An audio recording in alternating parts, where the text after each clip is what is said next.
like to share a little information about dental implants. It's an unfortunate reality that in our lifetimes, most of us will lose one or maybe several teeth, and we have, different treatment options that we can do to take care of that situation. First, of course, would be when you lose a tooth, do you have to put a tooth in there? And the answer is sometimes yes, sometimes no. But if we are really concerned with the health of the entire system, it's not a good idea to leave a blank space, because teeth have more functional roles than just chewing our food. A tooth really has three parts to it. It has the root, which is encased in bone and then covered over by gum tissue. It has a crown, which is the part of the tooth that you see, the white part. And inside the root there is the nerve canal, which is the blood and nerve supply to the tooth. That's the part that's frequently removed in a root canal procedure.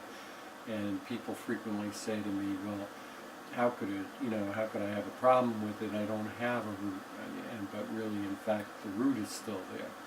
The primary function of the root is to control the metabolism of the bone. Teeth move, they have a ligament that surrounds them, and chewing stimulates that. So it holds the facial structure in a certain position. You've probably all have seen pictures of people without teeth and how their face crumbles in, and that's because they've lost a good deal of the scaffold that holds the facial structure together. So the main value of a implant, as opposed to a 3-unit fixed bridge or a bridge that replaces a missing tooth without coming out of the mouth, would be that a 3-unit bridge, although it looks like you've put a tooth there, you really haven't addressed the problem with the bone shrinking in the area where the tooth had to be extracted. So implants have great value in preserving facial structure, and of all the treatment modalities we have available to us, that would be the only one that addresses that. Bridges look nice, they function, fairly well. Statistically, up to about 10 years, they do very well.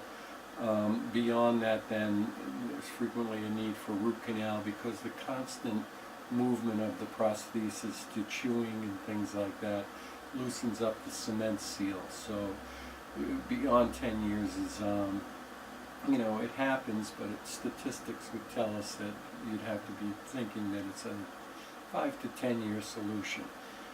Implants, because they're single unit repairs of a situation. When a bridge fails at 10 years, or needs extra work at 10 years, I should say, it's a 3-tooth problem.